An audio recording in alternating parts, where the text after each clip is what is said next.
માનનીય વડાપ્રધાન નરેન્દ્ર મોદી આજે પોલેન્ડના પ્રવાસે ગયા છે। પ્રધાનમંત્રી નરેન્દ્ર મોદી પોલેન્ડ પહોંચતા જ ત્યાં વસતા ભારતીયો તેમજ ત્યાંના નાગરિકો દ્વારા ઉમળકાભેર સ્વાગત કરવામાં આવ્યું। વડાપ્રધાન નરેન્દ્ર મોદી દ્વારા સૌનું અભિવાદન ઝીલવામાં આવ્યું અને લોકો સાથે વાતચીત કરી તેમજ લોકો દ્વારા તેમનો ઓટોગ્રાફ લેવામાં આવ્યો અને સેલ્ફી પણ લેવામાં આવી।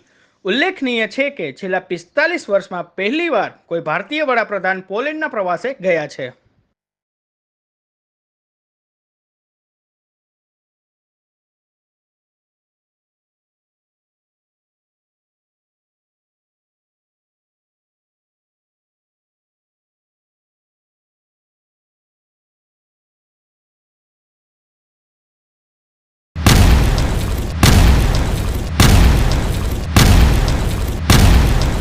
दिव्य सरदार न्यूज, सब पर नजर, सबकी खबर।